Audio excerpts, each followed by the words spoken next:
welcome to the 9642 podcast. This is your host, Mr. Number 9. And this is The Fool. This is where me and the Fool give our Unqualified and unrequested. ramblings on the various issues in the world of sport. Or something like that.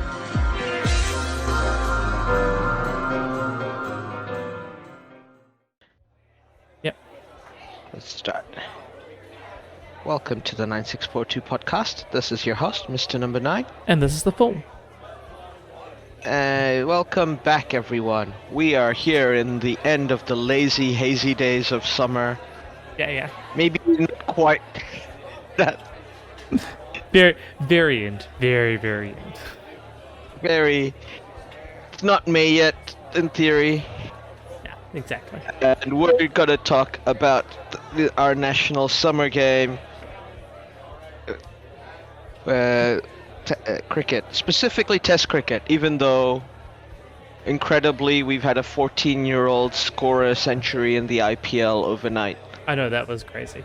And I was going to say, like, it was still in April and New Zealand was playing cricket. The Black Caps were playing cricket in April, so it's still fine. It's still good. If the Black Caps are playing cricket in New Zealand in April, it's still summer. Exactly. They finished up their ODI series against Pakistan back the 5th of April. Yeah. Like, just before we do go into the red ball game and the white clothes, just incredible performance by Vaibhav Suryavanshi. I know, that was amazing. I hope I'm pronouncing his name correctly. 35 ball century, 101 runs. Yeah. For the boys in pink, from the Pink City. I mean, come on, India, you're just cheating now. Like, you're picking a 14-year-old. If your 14-year-old's this good, and he made his first-class debut at 12. Well, really? Wow, that's just crazy.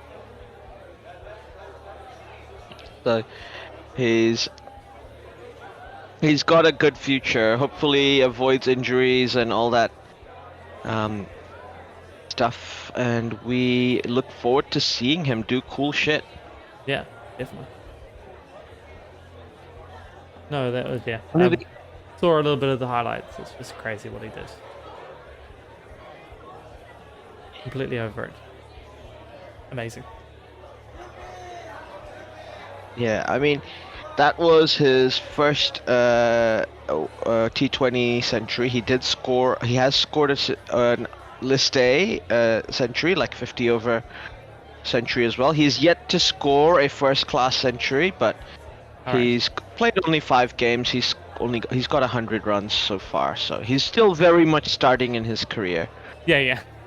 For as a cricketer, but what a talent! Like, he did get drafted as a 13-year so he got bought in the mega auction as a 13-year-old last year, yeah. And everybody was going crazy about it.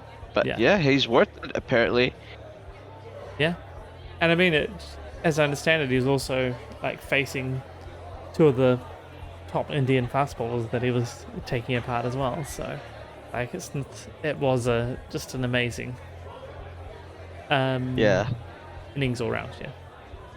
Amazing. Yeah, insane. It's crazy because he was batting with Shubman Gill, who looked like an old veteran, like next to him, and Shubman Gill's only like 23 years old.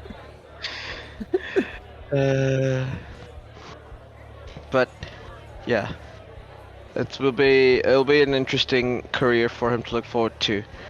But going on from that, we are going to talk about the New Zealand Test summer, and what a start we had to this Test summer. New Zealand were not in the best of form in the World Test Championship, or at least didn't start off at their best. No. They've won 7 Test matches and lost 7, so just under 500. They did lose some points for slow over rates in their first test against England. Yeah. Funnily enough, England gets the most penalized for slow over rates because they're ridiculous. Yeah. But Australia, like, they've lost 22 points in this World Test Series for slow over rates. at some point you just have to take responsibility Yeah, exactly. for it. Like India did, like you can one session maybe, like because they're really lenient about it. uh, uh, 15 overs an hour, but you can make up for it later on at the end of the day. So it's not done in every hour by the hour. No, it's across the whole day, right? So Yeah. got to get to your So overs by the end of the day. yeah. So like as I said, they have nobody to blame but themselves, I think. Yeah, no, same. Looking at the series, we had an incredible Ashes starting off in June last year, just after the Test series had ended. So the World Test Championship had ended between Australia and England. Drawn series yet again, so Australia still haven't won a series in England since 2001. England last won in Australia in 2010, so they still hold the record for the last away series win. Oh, right, yeah. So the Australians started off shaky. India drew with the West. Went 1-0 against the West Indies, but the West Indies managed to get a creditable draw in that second game. Yeah. You'll hear more from the West Indies later on. Another comeback. Sri Lanka started off what looked like they were going to be terrible. They lost to Pakistan back to back. Yeah. At home. Usually Sri Lanka is such a fortress for the home side, so they would have been disappointed, and possibly we knew this was going to be a different World Test Championship when Bangladesh came to New Zealand and won their first ever Test match in a Sena country. Yeah. That was in the last World Test Championships. This World Test Championship, New Zealand went to Bangladesh and they lost their first ever Test match in Bangladesh. Yeah. As well. In the Sylhet International Cricket Stadium. Won handsomely as well, Bangladesh by 150 runs, but New Zealand would return the favor when they went back to Dhaka Stadium. New Zealand knows very well and ended up winning by 4 wickets. This was going to be some foreshadowing about how New Zealand would play in the subcontinent. Yeah. Then we had the Pakistan tour of Australia to end 2023 and start 2024. Australia handsomely winning 3-0, just as we expected, because Pakistan are famously poor travelers these days, just not winning away series at all. Last time they did that was against a very poor Bangladesh side. Then India travels to South Africa, getting a drawn series. India's never won a Test series in South Africa. They first Test match, South Africa won handsomely by an innings and 32 runs. India was to get a win, like I think is credible enough, because India rarely wins in South Africa. It is the hardest place for a subcontinent team to win in, and I think only Sri Lanka, which was a few years ago, managed to win a series in South Africa. That was that incredible. Which 2-0. was incredible, yeah. And it had one of the best Test innings of all time by Lakmal. Yeah. Who played, it was like a Brian Lara-esque innings. It's up there with his 158 against Australia. Which I still prefer Lara's innings because, Lara. Yeah. And then we had the Frank Worrell Trophy, the West Indies traveling to Australia. Everybody has an opinion on the West Indies. They should split up. They should all play for their country. You know my position on the West Indies. Everybody else should shut the fuck up. Yeah, exactly. Mind your own business. Yeah. The West Indies went to Australia. They would lose the first game in the Adelaide Oval by 10 wickets. And then they went to play a day-night test against them in the Gabba, and they sensationally managed to beat them by 8 runs. Shamar Joseph, a star is born, and he's a test specialist. Yeah. He loves the red ball game, and maybe Windies, maybe they're back, huh? Maybe. Did high register? Maybe. Maybe. They did well against England in the last World Test Championship. West Indies famously at the moment don't travel well. They're very good at home Yeah. because obviously make sure that they have good bowling conditions. But a win against Australia in Australia proves that maybe things are about to change. Then we went to India playing in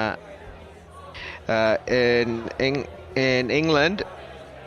Sorry, England playing in India, and funnily, just how it always happens, England win the first game, and then India will sweep the rest, 4-1, a gentleman's sweep by the Indians.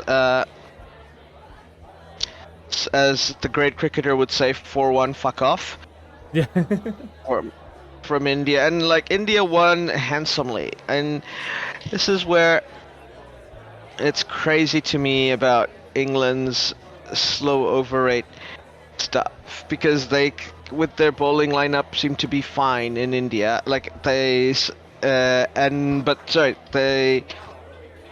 seem to be fine in when they play in New Zealand or South Africa.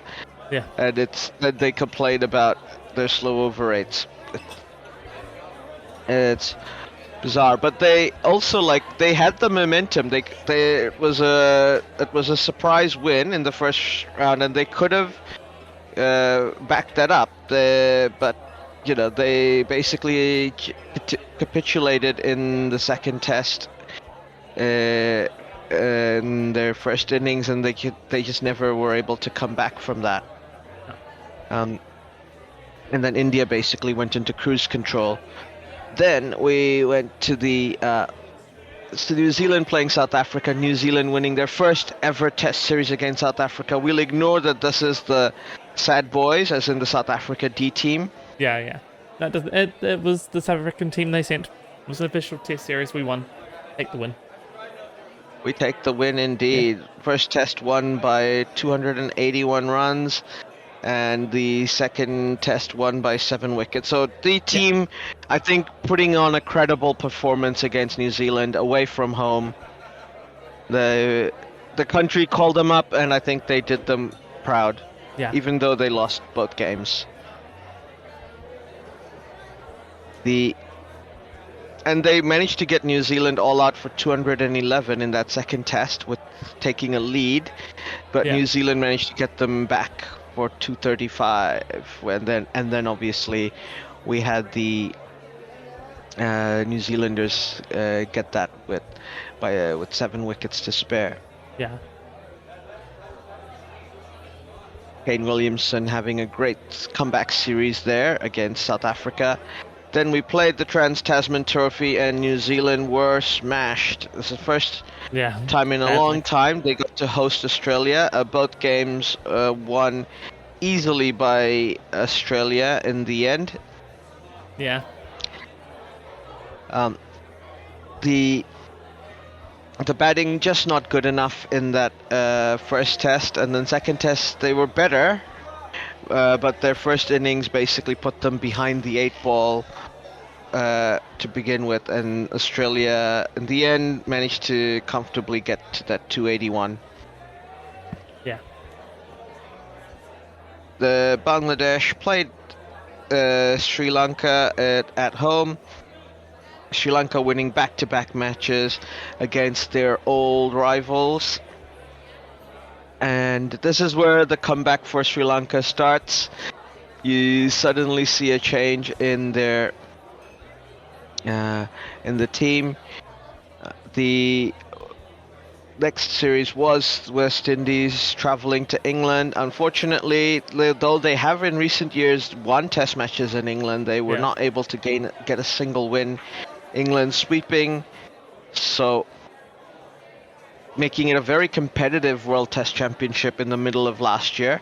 Yeah. Excuse me. Then we had the Sir Vivian Richards Trophy, where they managed to get a draw in Trinidad, and then the South Africans beat them in Providence, in Guyana. Yeah. So South Africa at that point getting top of the table, looking the surprise potential. I feel like every team that finishes top of the table in the World Test Championship should be given a trophy, a minor premier trophy Yeah, it equivalent, makes sense. Yeah. because that proves that they were the strongest in the tournament before the playoffs started. Yeah.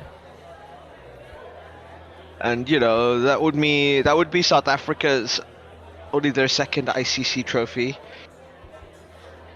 since they came back, since they returned from in the 90s. Yeah.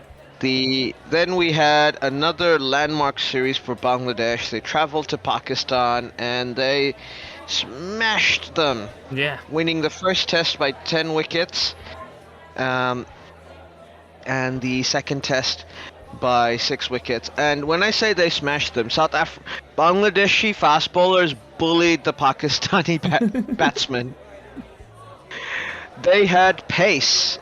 They had so much pace, and the Pakistani batters just couldn't deal with it. And the Pakistani pace bowlers were treated with disdain by the Bangladeshi batters. Yeah. Hassan Mahmood, Bangladesh finally has a 145 plus bowler. Nice. Hopefully he doesn't get injured like Mashrafi Morteza, and he can have a long career for the team. But whatever else, this also happened literally a month after the Bangladesh revolution that happened last year. So the team playing for the people back home during tumultuous time, uniting the country, Yeah. and taking the points from Pakistan, the old enemy. Then England played Sri Lanka in England, and they managed to win the first 2 tests, but Sri Lanka, a surprise win in that 3rd test, showing that their Red Bull program is coming up. This is less high register than West Indies, because I do think Sri Lanka will actually be a threat in the next World Test Championship. We'll see what sort of draw they get and where they play their away tests. Yeah. But they have a bowling lineup that can compete in New Zealand, and I think can compete in England, and it'll be a question of whether they get drawn into Australia or South Africa. Yeah. And I also think they would be competitive against the West Indies and the West Indies. Yeah, definitely. They had to go there. Then Sri Lanka hosts New Zealand, and New Zealand get absolutely smashed. Yeah. They draw a series against Bangladesh, first time losing to them, and then they get swept by Sri Lanka. This is normal. This is like business back as usual for Sri Lanka. They're used to dominating New Zealand in their home conditions, and New Zealand would dominate them in New Zealand conditions, but they absolutely smashed New Zealand especially in that second test, where they won by an innings, getting New Zealand all out for 88 in the first innings. And then we had India looking ominous, second place in the table, and then they would go on and smash Bangladesh. Both games finishing in less than 3 days. Yeah. Where rain affected the game, and India batted like it was a one-dayer.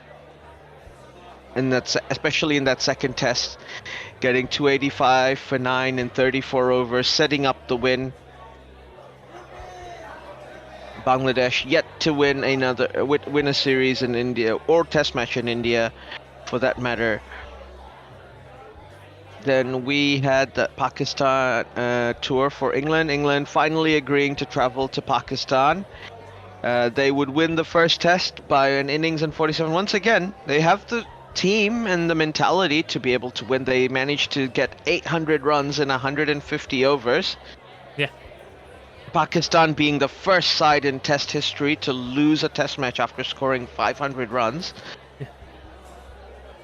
Ridiculous achievement, if I do say so myself. Something I think everybody thought was impossible.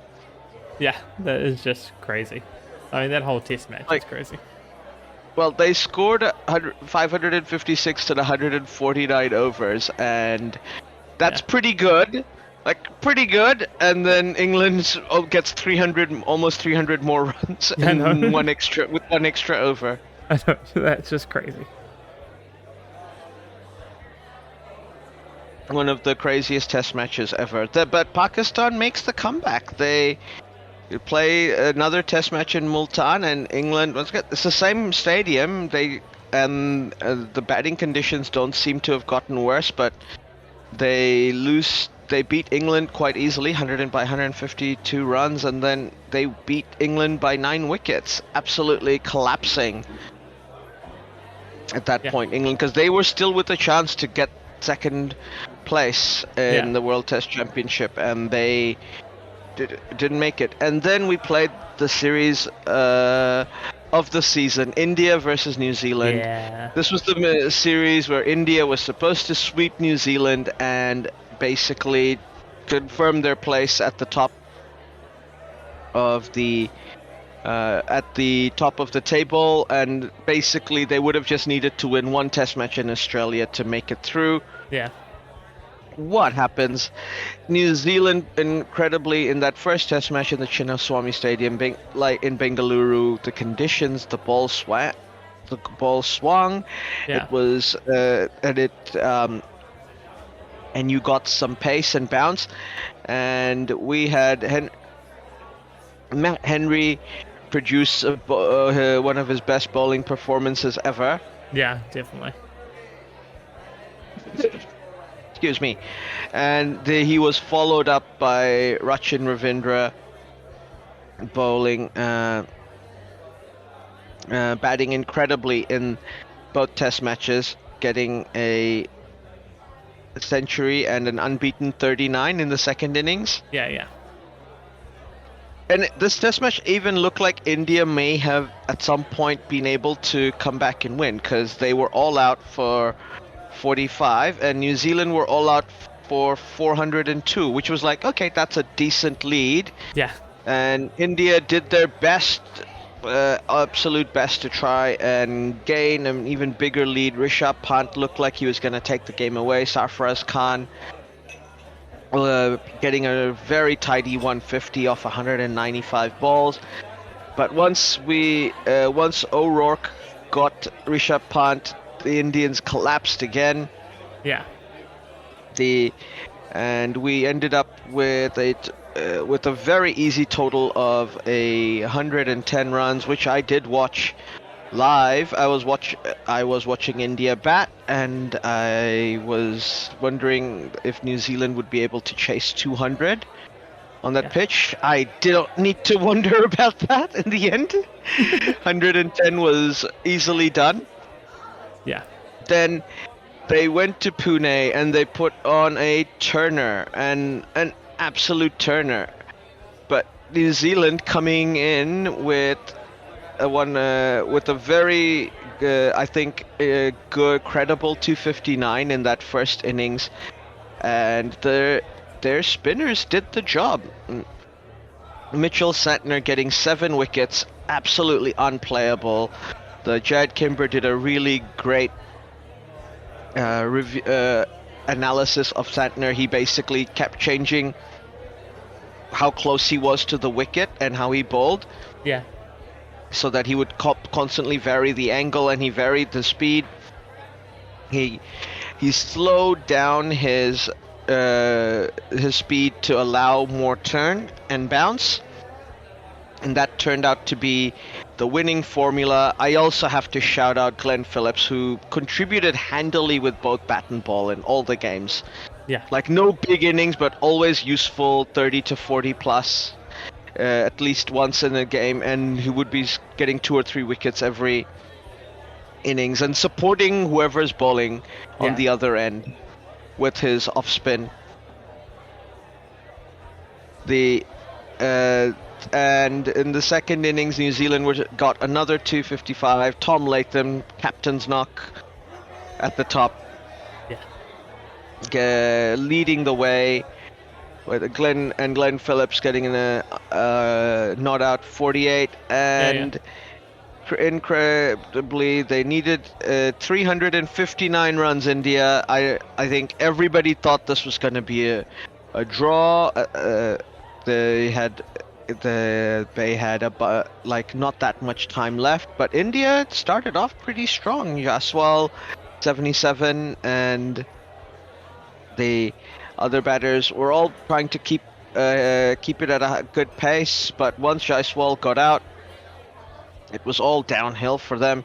Once again, Mitchell Santner producing an absolute perler. He would get injured, unfortunately, with this in the game, in that innings. And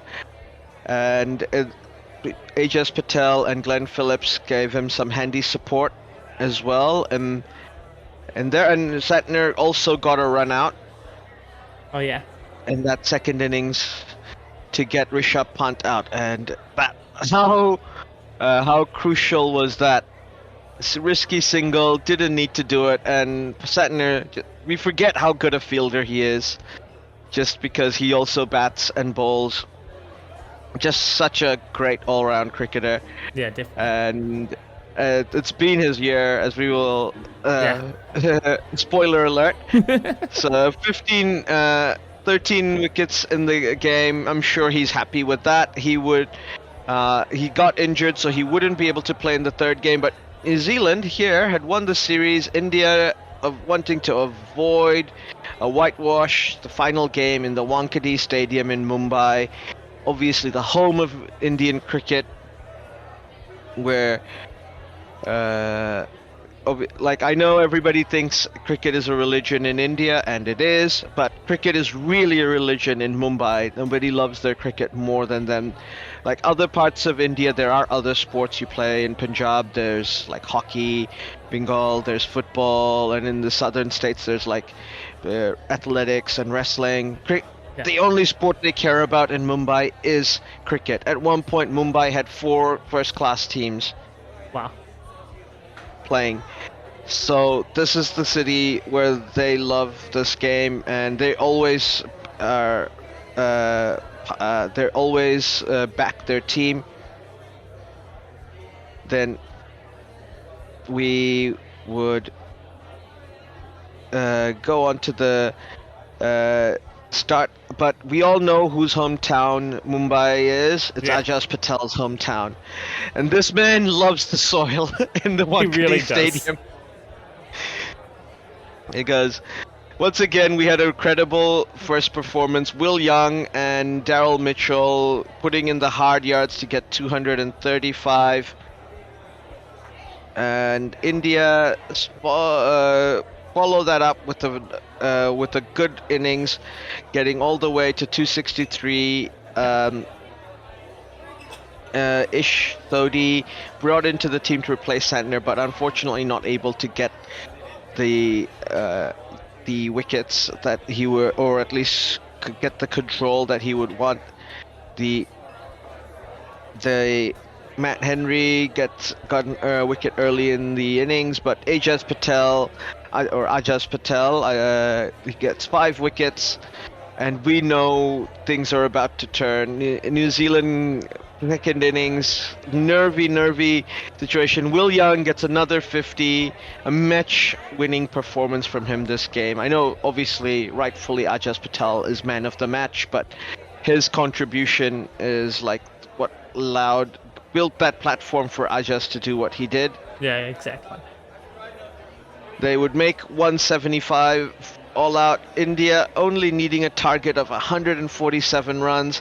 We thought that there was no way we would get the whitewash, but it didn't it wasn't to be.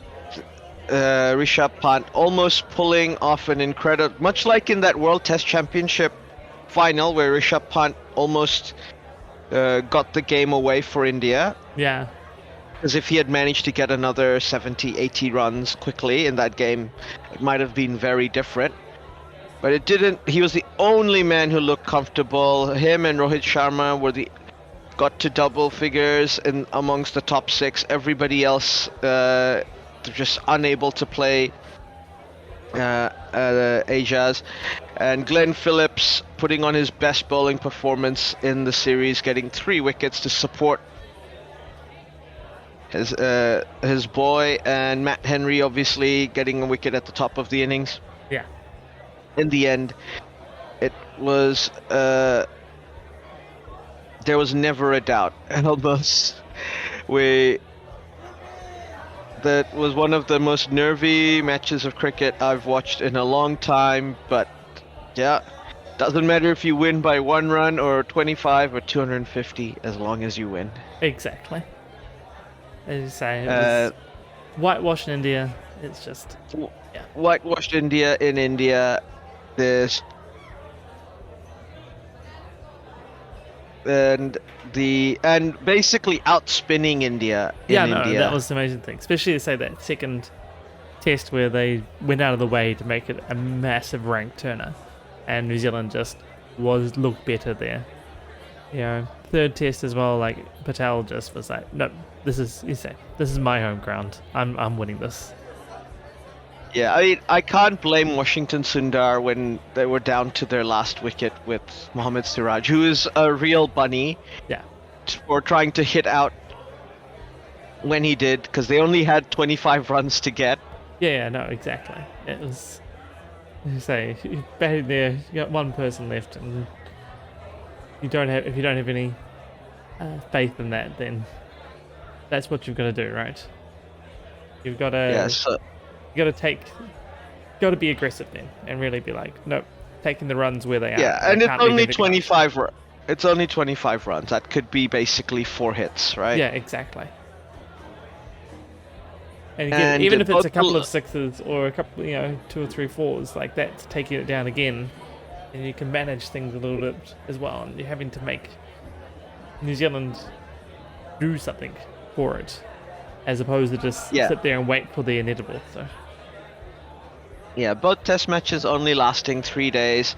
And I will salute that Mumbai crowd. They gave Ajaz Patel a huge ovation when he came up to collect his Man of the Match medal. Obviously, he's one of their own. Yeah. And he loves Mumbai. He's averages something like 8 runs at the Wankhede. I'm pretty sure Mumbai should be looking to sign him for their first-class team. Yeah. And at this point, New Zealand looked like they could actually qualify for the World Test. They had their fate in their own hands. Yep. They just needed to win the rest of their games and hope South Africa won the rest. And South Africa duly obliged, because they did win the rest of their games. Yeah. But, that was the amazing thing, right? That was after the Sri Lankan series. It was sort of the glum, well, we have to win all our games from here on. And it's India and England. And then we won all our games in India, and suddenly it's like, we just have to beat England at home. Yep. And South Africa would then go, the next series, West Indies would play in, so Bangladesh team would go to the West Indies. Bangladesh were sharing the honors there, winning the second test match in Sabina Park, no less, against Jamaica, in Jamaica against the West Indies, and then they lost the first test match in Antigua in the Sir Vivian Richards Stadium. The main thing here, Bangladesh did win a test series, their first ever away test series back in 2008 in the West Indies, but that was a West Indies C team, because their first and second team were on strike. This is against a full-strength West Indies side, and it's not really a full-strength Bangladesh side, as several members of the team are currently on bail, out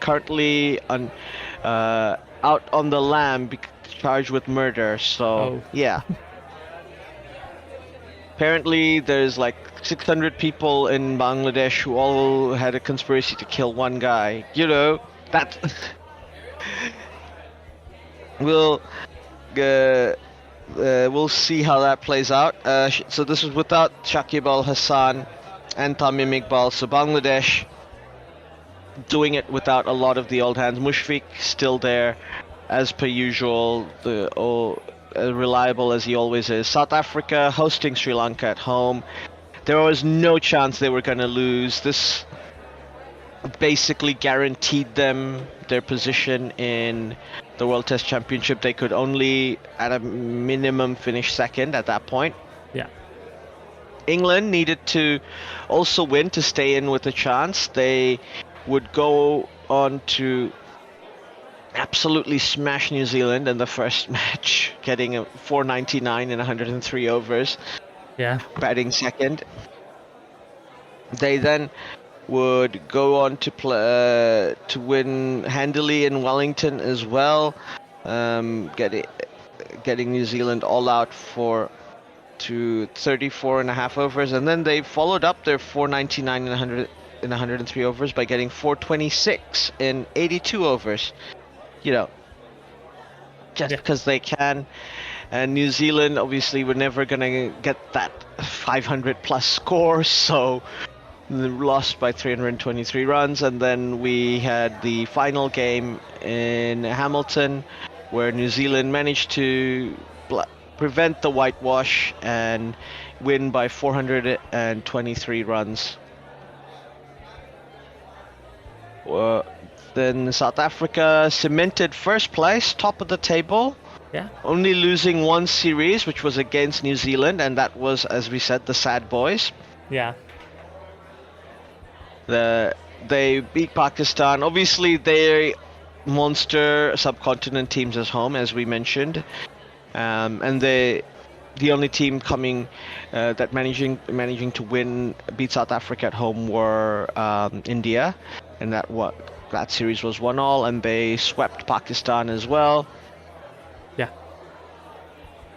Then the West Indies would go to visit Pakistan. Pakistan win the first game, but the West Indies get one back. So, West Indies getting a few away wins this World Test Championship. So we can see, it'll be interesting to see how they progress, especially because they have a very strong specialist Test team now, a core of people who only play red ball cricket. All right. Yeah. In that setup, because obviously if you're good enough at white ball cricket, you are on the T20 circuit. Yeah. Making money. And then we finally had Australia play Sri Lanka. They had also guaranteed their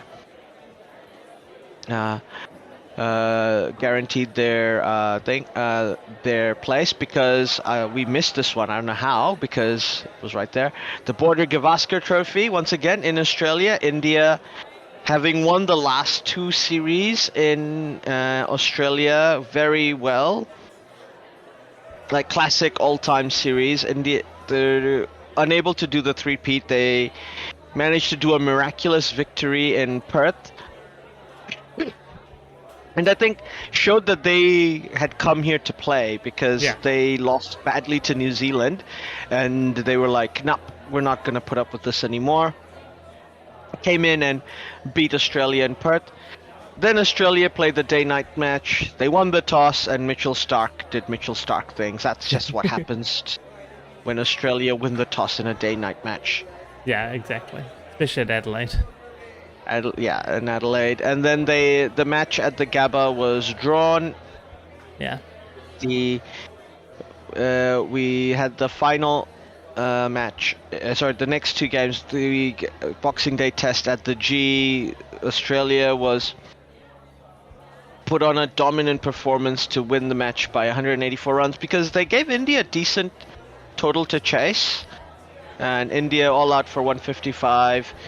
And then the final game in Australia needing to win that game to confirm second place, which is what they did. India winning by 6 wickets, and then they would have had another chance to continue because they played Sri Lanka Yeah. later on. But this game kicked India out of the World Test Championship running, and then Australia went to Sri Lanka, won the first test by an innings and 247 runs. Australia have a iffy record in Sri Lanka at the best of times, but won both test matches easily, and then we got to the final. So before because we're gonna look, obviously, maybe closer to the time, talk a bit more about that game between South Africa and Australia. Like, are we just gonna call it? Like, do we even need to have this test match? Australia's gonna win, right? It's South Africa in a final. Yeah, exactly.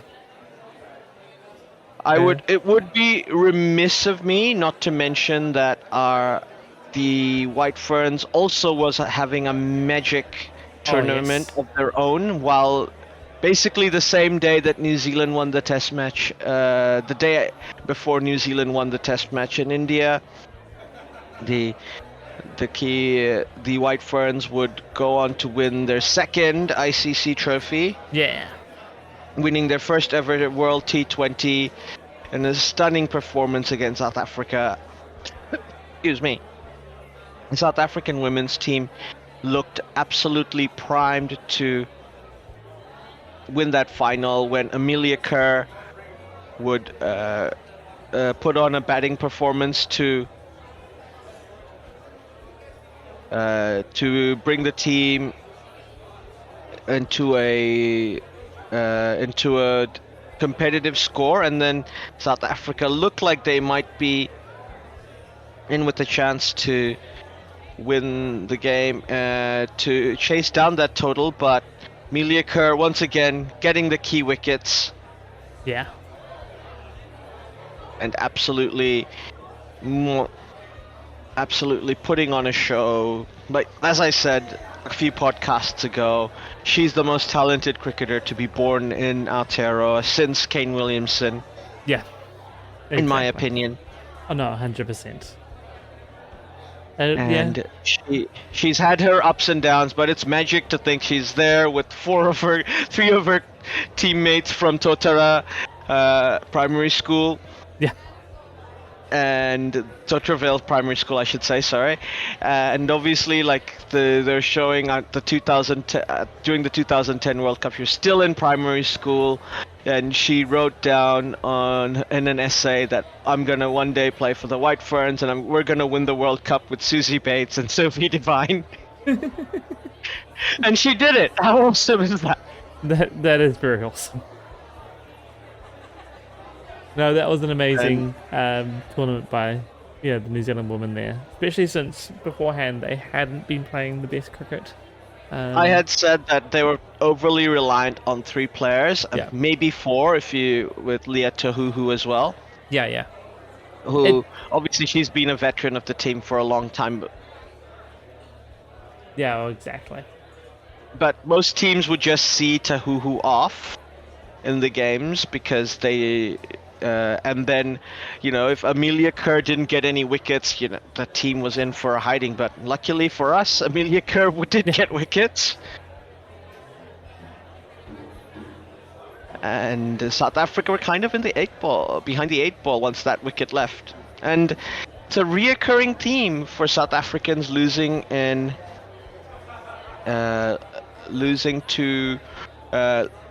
in knockout games in ICC tournaments. Whenever they lose, it's because they bat too slowly, as Jared Kimber has done a very extensive review of whether it's choke, rain, or just outplayed. And he's like, every time that you can call a choke, it's like they batted badly, like they weren't batting fast enough with enough tempo. Yeah. And it's like a reoccurring theme in South African cricket. Well, yeah, I suppose it is the hips, right? That's the nerves, the choking happening by showing up by being too cautious, right? And they're trying to, all things might go bad. We need to be cautious, make sure we don't lose wickets, and then they put themselves under pressure by just not having enough runs or not having been fast enough. Yeah. exactly. And the overall looking at the tournament, which was played in the UAE, in Sharjah and Dubai, Yeah.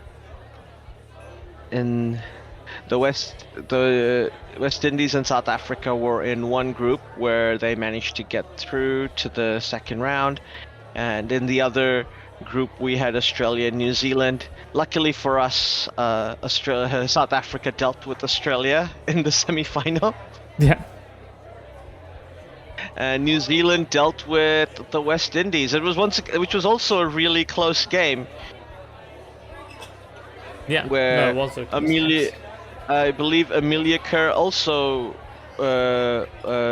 put on a big performance in that game with the ball, but the big one there was Eden Carson getting 3 wickets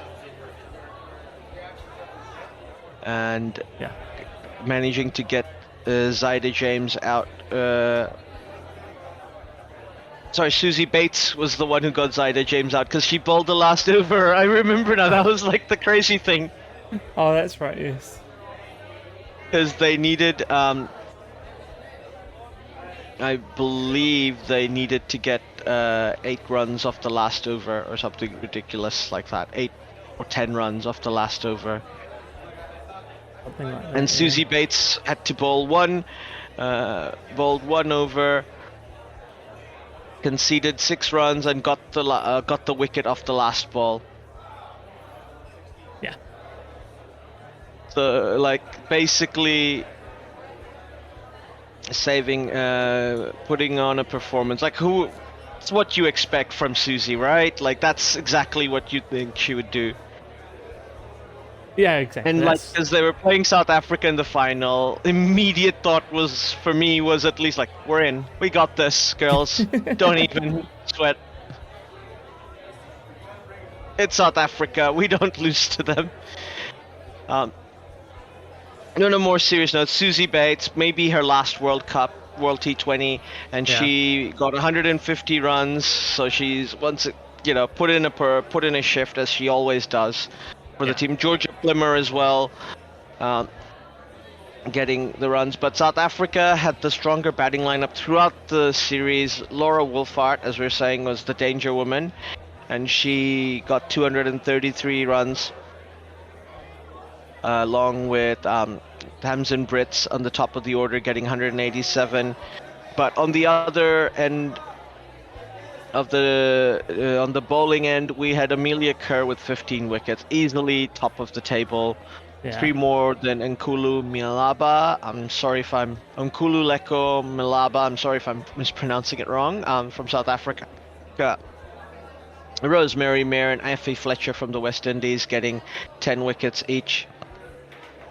And so you can tell it's a poor tournament from Australia. There's nobody they don't have any of the top players in the runs or the wickets column.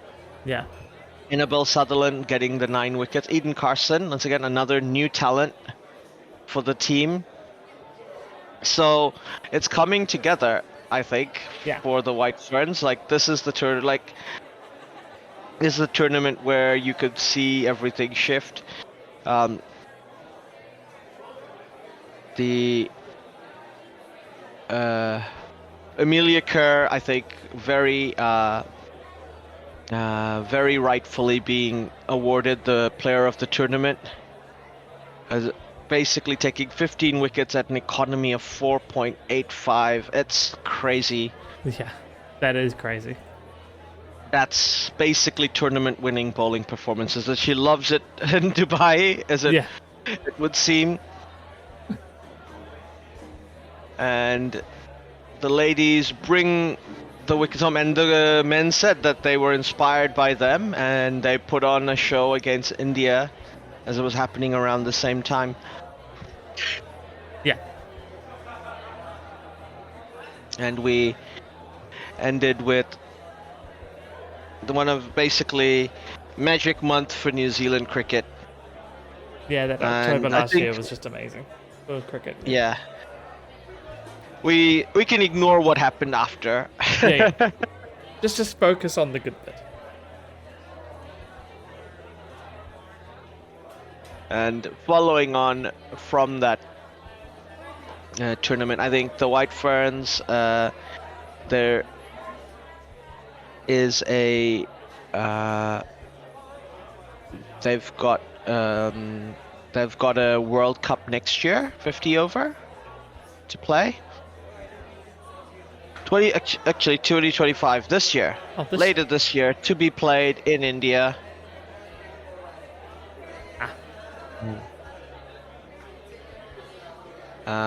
Makes sense. This is like almost been a decade and a bit since India's hosted a women's 50 over World Cup. That's right, because I just remembered the Bangladesh team just qualified by 0.05% net run rate over West Indies in the qualifying tournament. So the tournament is scheduled to be played in September to October. Right. So we're looking forward to that. And they're playing the format of the way the Men's World Cup is played. 8 teams, every team will play each other. And all right. Oh, that's good. The finals being on the 26th of October. And so, but definitely looking forward to the White Ferns playing in that tournament. Like they've shown, they've got the bowling lineup to do well in those conditions now, and they're no longer being carried by a few players. And I'm sure Susie and Sophie will play one more tournament, at least. As I've said several times, I'm in no hurry for Sophie Devine or Susie Bates to retire. No. So I get the feeling that maybe they are eyeing that up quite a lot. So. I mean, Sophie is 35. She'll be 36, and she's still a gun. So why not? Yeah. To have her play another more tournaments the years after might be taking the piss, but yeah, no, I think we might be able to get this one out of her, and then maybe the home summer, and that might be it. Yeah, and Susie Bates is 37, so no, she's not announced her retirement as far as I know, so why not? Yeah, no, I don't think either of them have actually given a definite on retirement, but I do know, I think this past year both of them have talked quite seriously about, potentially nearly time to hang it up. So yeah, I know that's what they've been saying, and obviously for Susie, she's 37, so and she'll be looking at I think she will be 38 when the tournament begins in India, so it would be a great swan song for her if she was to, if the New Zealand team was to do really, really well, maybe win. Yeah. And they both basically just, they both started playing just after the White Ferns team that won the World Cup retired. Yeah. And they got to the World Cup final in 2010. So one more, why not? So 2010 and 2009. Yeah. The T20. So there's definitely opportunities there for both of them. And Amelia Kerr is on a run. Yeah. And we've got a way more balanced team now, so I think we could definitely expect the team to do well. And there's a lot of games, so it kind of gives opportunities for like the best teams to pull up. I think in previous tournaments, for a while I wasn't sure if New Zealand was the 4th best team in a tournament. Yeah. And we kind of sometimes had to rely on results to go our way, but now, obviously Australia, they're always the team to beat in women's cricket. Yeah. England are very, very strong, and India are very, very strong, especially at home. Yeah. But New Zealand could easily get, if they can put on another performance against South Africa and the other qualifiers, Pakistan, Sri Lanka, Bangladesh. There's no reason why they can't make the knockouts. And when you make the knockouts, anything can happen, right? Yeah. Well, exactly. And say then it's the team on the day, right? So, and not that they didn't Yeah. just not anything about it, but that's what happened with the T20 World Cup, right? Made to the knockouts, and then you play knockout cricket at that point. Yeah, exactly. So looking at the 8 teams that have qualified, so it's Australia, Bangladesh, England, India, New Zealand, Pakistan, South Africa, Sri Lanka. So and even India and England are teams I think New Zealand can beat. Yeah. Now, Australia are obviously the tough girls, and they're 1 seed for a reason. Yeah, well, exactly. But like everyone else is a team they can beat, and there's no reason why we can't get a good draw, or maybe not even rely on a good draw. Maybe we'll just be the best team. Yeah, well, exactly. I mean, at the moment, New Zealand, the White Ferns are ranked 5th, but the difference between India in 3rd and us in 5th is not a lot. In terms of ranking points, India's on 112, we're on 100. I mean, the drop down to West Indies at 6th, they're down to 82, so that's 18 points. But Australia is way out in front, 168 rating points. So, Yeah, but I feel like that also kind of reflects the quality of the teams. Yeah, that's what I mean. So it's like Australia clear out front, England's a fairly clear second, though not that big a difference. But then, India, South Africa, New Zealand just feels, and I would have given a gut feel that they'd be pretty close. You say India will have a slight advantage they'll have a boost for having been playing at home. But for me, that means top 4 is very easy. It's possibly going to be the games against South Africa, games against England, making sure that those, if we can pick up the wins there. Then the rest of them, just gotta make the wins elsewhere, but the rest should be easier, he says. Question mark?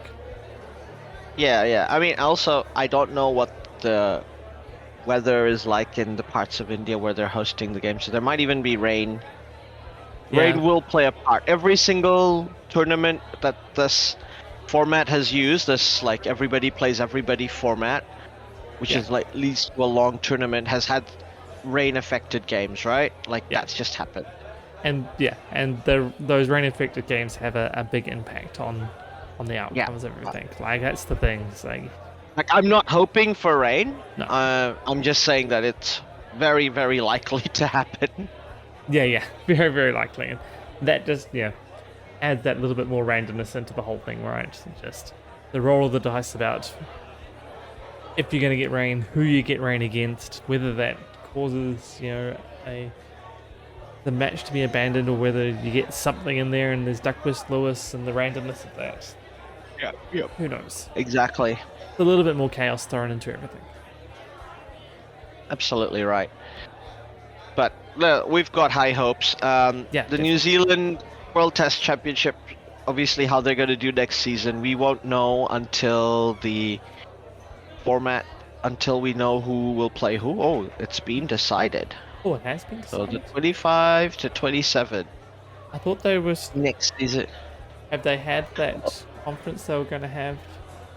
Maybe that'll be for the next tournament, which makes sense given this is going to start right after June. It has to be ready for whatever given how the Future Tours program works. Good point. So we have Actually, I knew this because it was going to start with New England playing India at home. So England at home play India, New Zealand, and Pakistan. All right.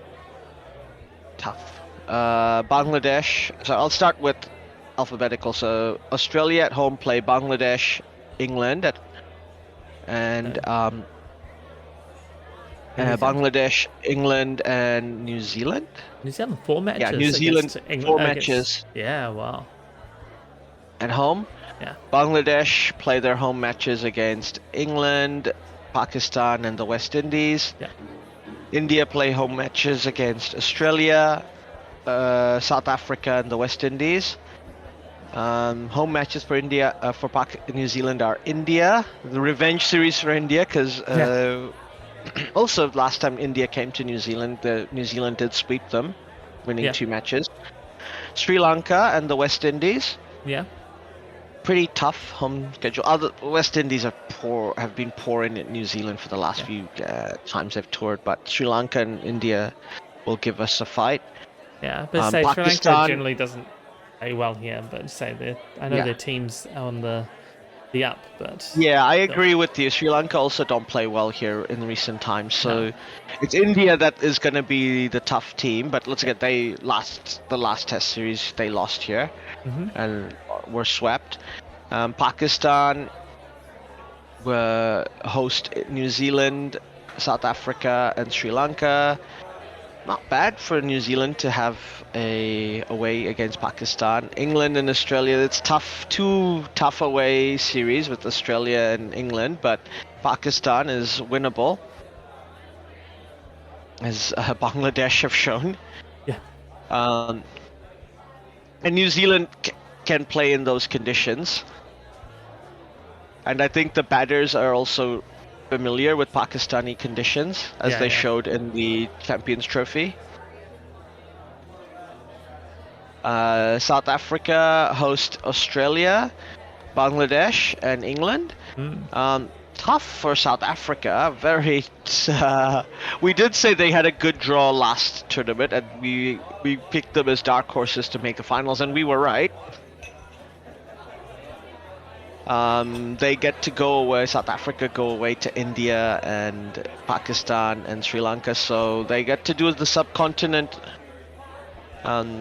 tour. But it's good. Really tough. Obviously, Bangladesh, they should win, but Australia's never lost a Test series in South Africa. And England, it's a 50-50 there, I think. Yeah. At home, because you want to win your home matches, right? Like that's the key to build the building blocks. Sri Lanka play Bangladesh, host Bangladesh, India, and South Africa. Again, South Africa have beaten them at home last season, so last World Test Championship. So they have a pretty tough, because India are pretty good in Sri Lanka, but once again, I don't know how Bangladesh will play against them. I don't expect Bangladesh to do well. But sorry, Bangladesh, as I said, other than hoping that they can beat Pakistan and the West Indies, England as well, because they do badly in Bangladesh. Yeah. As a rule. So Bangladesh potentially could do well in their home matches. West Indies hosting Australia, 3 matches. Tough ask, but then they host Pakistan and Sri Lanka, both winnable series for them. Yeah, definitely winnable series for them in the West Indies. Yeah, so New Zealand, let's look at the schedule, how it goes. So first we open up with the Pataudi Trophy, New England playing against India. Yeah. That's going to be right after the World Test Championship starting in June, as per usual. Yeah. England play the first series. Sri Lanka hosting Bangladesh after that. Then the Frank Worrell Trophy with the West Indies hosting Australia. I mean, I wouldn't be surprised if the West Indies pulled off an upset here. I think they beat Australia. They won a Test match in Australia last time. Well, The conditions are gonna favor their bowling lineup, and they Yeah. have a good one. yeah, So especially that it's first a test. If they can get a win there, and then yeah, who knows? yeah. Kensington Oval in Bridgetown is a fast bowler's paradise. So Yeah. well, it's definitely going to be an interesting series. Then Pakistan hosts South Africa. Once again, Pakistan have been so bad at home. Like they lost to Bangladesh at home. So I can't see them beating South Africa, who are really good. They're up to the World Test Championship final, so they're really good. Then India hosting the West Indies. Can't see the West Indies doing well in India. Just No. India's too strong. Yeah. I It's hard. Like the reason why New Zealand sweeping them was considered as incredible as it is because nobody beats India at home. Yeah. Exactly. Followed by South Africa. Once again, South Africa are good. They might pick one of these. They should target trying to win at least one of these. Yeah. I think there's only 2 games, and it's one of the. I don't know why India's done this. They're hosting those test matches. If they played 3, there's an opportunity for them to make a comeback. But if they lose or draw one of these games because of a rain or something like that, that's going to be drop points for days Yeah. on the exactly. table. Then we have the Ashes later on this year, starting from November. So what are we predicting? 5-0 fuck off to Australia or 4-0 fuck off to Australia? Go with the straight 5-0. I mean, really. Yeah, I mean, New Zealand playing the West Indies, what? Unless it rains, 3-0? Black Caps? Yeah. West either. Indies play badly here, unfortunately, the last few tours. It may have to rain all 5 days for it not to be that. I will give them a pass for the last tour because they had to do lockdown for 2 weeks. Yeah. So it's good that they even showed up. Yeah. No. Exactly. Then Bangladesh, Bangladesh hosting Pakistan. Like, if you can beat Pakistan in Pakistan, you should beat Pakistan in Bangladesh. Yeah. Exactly. That's just how it should go. Then England play New Zealand in England. Look, New Zealand have beaten England there before. We're very even sides. Completely different philosophies about how the game should be played, and how the teams are set up. Yeah. But I think New Zealand have figured out how to beat England. Yeah. Like tactically. Though England kind of New Zealand. So hopefully they'll keep those lessons. And it's also being played in June rather than later in the summer where it's better to bat. I think stronger batting conditions would favor England versus better bowling conditions favor New Zealand in that test series. I think so too. Then the West Indies hosting Sri Lanka. West Indies, I don't see why they can't win those home series. Yeah. Like they can beat Australia, they can beat Sri Lanka, they can beat Pakistan. That's what they've got. Like I don't know if they will, because the West Indies always they can snap defeat from the jaws of victory just as well as the South Africans, except they win shit. So, but I could see them doing well in their home series. Like, I wouldn't be surprised if they go undefeated in their home series. I don't know if they'll win all their matches, but they could go undefeated. Yeah. Indian team in Sri Lanka. Well, Sri Lanka have not played well against India in recent times, but I don't see why Sri Lanka couldn't put up a fight against India. This is not a give me. India should win, but I don't think it's a give me. No, I think you're right. And it's always possible for a draw in one of those matches as well. I don't know if India's really going to come away with all the points out of that one. Yeah. Then Australia, Bangladesh tour Australia, and this is an interesting thing because it's starting in August where the conditions are going to be a bit bowler friendly. Bangladesh do have a good pace bowling lineup. I don't think Bangladesh will win. Australia should sweep them, but they're giving Bangladesh a chance. Yeah. By putting their bowlers into it. Excuse me. And also it might rain at that time of year. Yeah, I see they're playing up in Darwin, both tests. Oh, then it won't rain. Then it should be all right. Yeah, yeah. Then I think maybe probably 2-0 Australia there. And Pakistan team in England, unless there's a draw somewhere, I don't think England are losing to Pakistan at home. No. Means that Pakistan can't win in Pakistan at the moment. No, exactly. And you say The- that's later in the summer for England as well, so. Yeah, and they're batting like they got 800 runs in Pakistan. They're gonna get way more runs in England. Exactly. Then we have the South Africa series at home. Look, this is South Africa's chance to finally beat Australia at home. Like they did famously beat Australia in 2008. 3-0 as well back then. But then the follow-up series, they lost 3-0. Yeah. Literally right after. So I do think this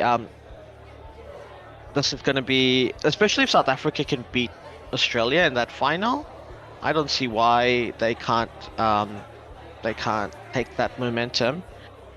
In the next up, we have the West Indies team in Bangladesh. Last time West Indies got a draw in Bangladesh. But this Bangladesh team is not without a lot of its mainstays that have traditionally done it. I wouldn't be surprised if the West Indies get some wins here against Bangladesh, maybe even sweep. Maybe. West Indies potentially might make a final. I don't know. It looks not bad for them, I think. New Zealand and India in New Zealand. This is, like I said, New Zealand won last time. India, last time though, I will point out they didn't have Jasprit Bumrah, so their bowling line. It is nice and early summer New Zealand, so there's the whole. It's going to be goddamn cold. As notice, we don't take them down to University Oval though, like we have with the Pakistanis before. Yeah, it'll be at the Bay Oval and Basin Reserve. There could be rain affecting these games, definitely. Almost certain, I would say. India are not afraid of touring in New Zealand. No. They have the bowling lineup, Bumrah or no Bumrah. We'll see. Like it is, other than Bumrah, who can get injured because of his action, and that's why he didn't play last time. And whether right now Mohammad Shami is getting on in years, the old warhorse, and Mohammad Siraj is very mercurial. So we'll see how that pace bowling lineup adapts. And I don't know, maybe New Zealand will pull a surprise and beat them with spin in New Zealand. Worked last time. Yeah. And I think New Zealand's bowling lineup, like now Saudi has retired. Trent Bolt has retired. We've got Matt Henry has stepped up to the plate very well. Yeah. And he's basically become the core of this bowling lineup. And last time India had trouble with Kyle Jamieson's height and bounce. If he's back and we have O'Rourke as well, that's a very, very tricky bowling lineup for India to face. And we've also got Lockie Ferguson available, or if we wanted an out-and-out pace. Yeah, exactly. So there's it's a very even series. I'm saying is what I wouldn't be surprised if that was a draw. That's where I'm leaning as a prediction. Bangladesh and South Africa, 2-0 South Africa. Moving on. Then we go Pakistan in Sri Lanka in Pakistan. Like Pakistan cricket right now is a mess. They're terrible at home, terrible away. I wouldn't be surprised if Sri Lanka took 2 wins there. And then Australia playing New Zealand. Like New Zealand have had a terrible record against Australia, but if we can beat India in India, why not? Exactly. I don't think that's happening, but why not? We get a Boxing Day test out of it as well, right? So we've got a Boxing Day test out of it, exactly. Plus there might be rain. You never know how this series will play out.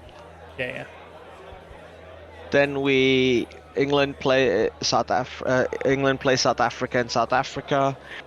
I do think South Africa are really, really strong, but this England team can beat any team in their day.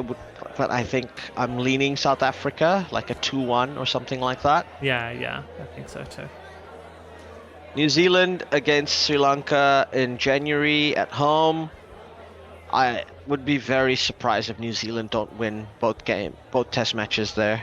Yeah, exactly.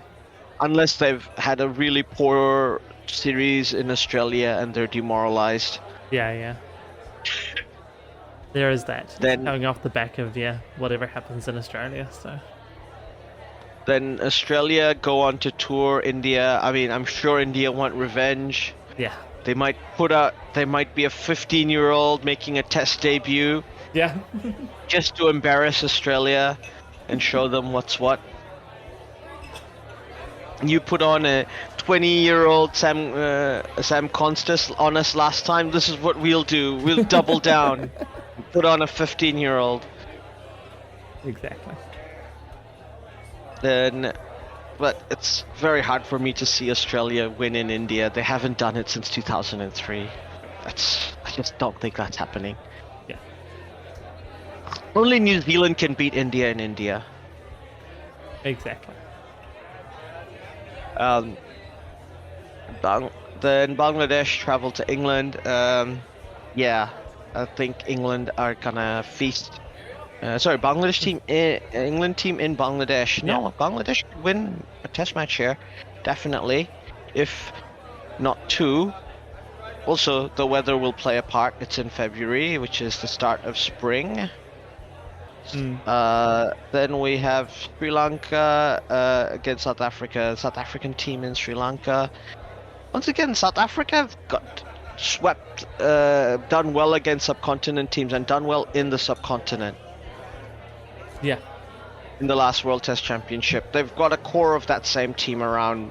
I don't see why they can't beat Sri Lanka. And then we got Pakistan, New Zealand in Pakistan. Once again, if Bangladesh can beat Pakistan in Pakistan, New Zealand can beat Pakistan in Pakistan.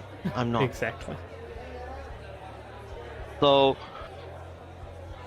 I'm not quite lost count, but I don't know. Are West Indies dark horses to make the finals? A bit high register, like West Indies Maybe? coming back. Question mark? West Indies. I mean, they do have a reasonably favourable draw. Yeah. So, potentially, I'd probably not really. I mean, the answer is no. But like, for them, Because their away games, sure. There's a away series in India which they probably will lose, and New Zealand, yeah, they'll lose that. Okay, yeah. There's only a home. Again, only Bangladesh is a potential win for them. So yeah, but they're home. They could win They could sweep the home, and they'll be like a spoiler team for sure. yeah.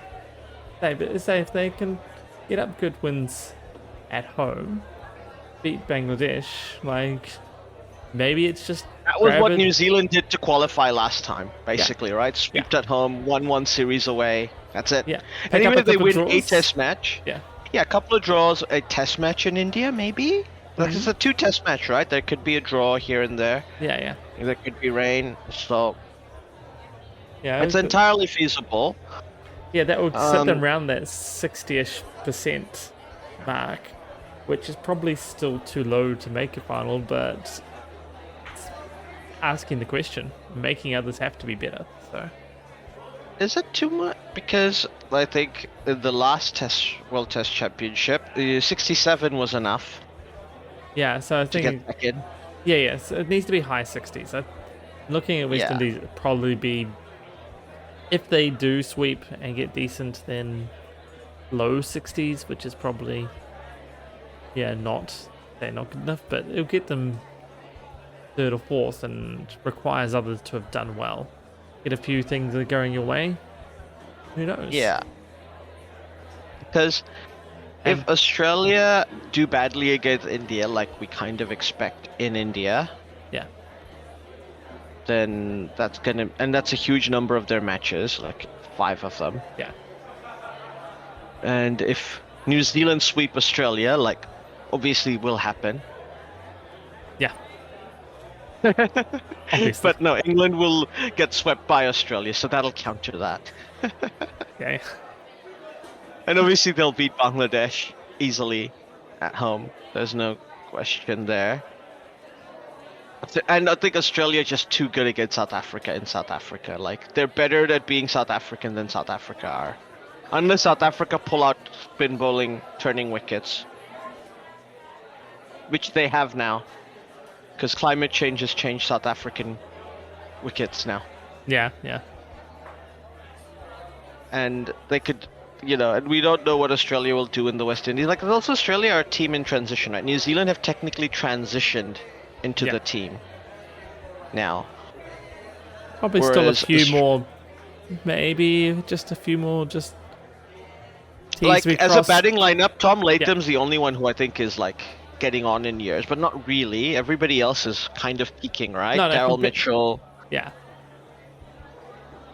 Daryl Mitchell, Will Young, Kane Williamson. Yeah, he's the old hand in the team, but he's Super Kane. Yeah. And he's not gonna play. He's not gonna play every match in like ODIs and T20s. He's only gonna play big, tournaments and play the test matches, which is ideal. We want him to play for New Zealand as much as possible. And he's back in form, in my opinion. Yeah. And Australia, Steve Smith might be retired. Oh yeah. And Usman Khawaja might be retired. Yeah.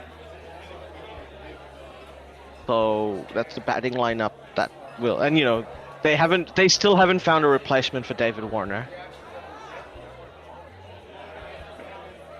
Yeah, well, exactly. And obviously that pace bowling troika are gonna be like, a year older. They're still good, don't get me wrong. They're still very, very good. But they're no longer young, and they're playing lots of long series, so they will need to like rotate their bowlers. And obviously, Australia don't have the spin bowlers we have. Our spin bowlers are way better. Yeah, exactly. In test matches.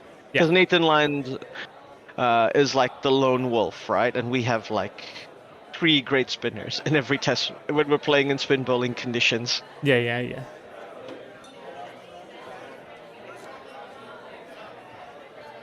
So I think it's more even than it looks on paper. And I feel like New Zealand always misses the trick by not picking a lot of the spin bowlers at home when they should. Yeah, I feel sometimes we need to put a little faith in the spin bowlers at home as well. Give the variation. So we'll see if they do that. But yeah, it's actually looking pretty interesting. But in seriousness, like obviously I don't really think the West Indies, but I don't mind New Zealand's chances. I do think India look pretty good, like in terms of that. What they have, like they should be making it back into the finals again. Yeah. But that second spot is like open, because I think Australia potentially have tough away fixtures, though their home fixtures are easy as. And New Zealand have challenging home fixtures, but winnable. Yeah. But I get that the away fixtures are way more challenging now that I look at it. Like India, 2 matches are the challenge for New Zealand at home, but like away fixtures in Australia and England. That's just. And let's face it, if we can win a series in Australia and England away, we're gonna make the World Test Championship final. Exactly. There's no question in my mind that won't happen.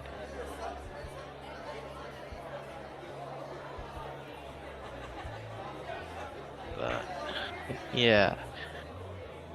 Like, it's gonna be an interesting year, next 2 years, and I for one am definitely really looking forward to it. Yeah, definitely. But I think at this point, I think that's all we have time for today. Yeah. Thank you so much for listening, and forward to seeing you next time. Catch you next time.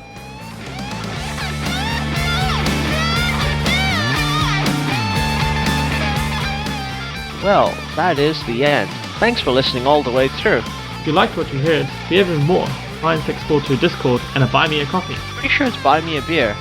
Oh yeah, buy me a beer on buymeacoffee.com. In both these places, you can talk to us, and we may even listen, especially if you do buy a said beer or coffee. I might still be confused. Yes, we're easily bribed. All links are in the show notes below. Don't forget to like and subscribe. This is on YouTube.